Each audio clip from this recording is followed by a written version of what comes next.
know, how did you two first hear about Relevant Church? Oh, well, that's a fun story. So we first heard about Relevant because we would drive downtown Niles, because that's where we lived, and would see all the banners. And so we were curious about it. And then one day we decided to get froyo it was new at the time, the froyo place downtown. And then we saw people with Relevant t-shirts, much like we have on. We're repping. And and that's where we met Muta Christine. They were there. And Derek and Kim. Oh yeah. They were just sitting, eating froyo, and then we just started a conversation, and then we learned about it, and we decided to come. And so we've been at Relevant ever since. Yeah, until we moved. Yeah. So you came to Relevant, you enjoyed it. What made you decide to plug in? I don't know, just seeing like all the work that the people around us were putting in to make everyone feel really welcome.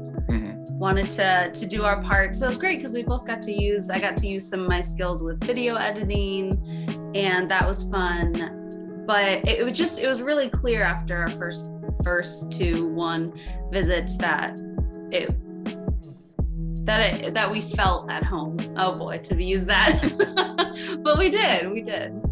You guys obviously moved out of state. You guys are clear across the country in California. How have you been staying connected while out in California?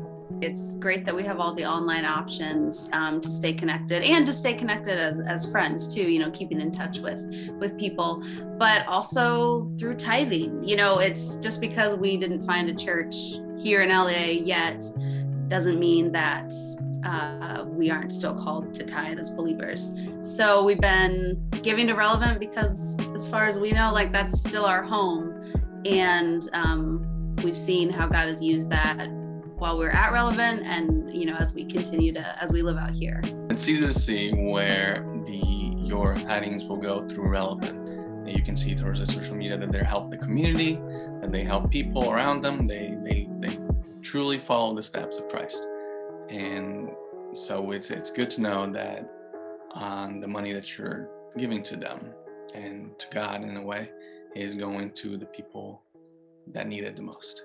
Yeah.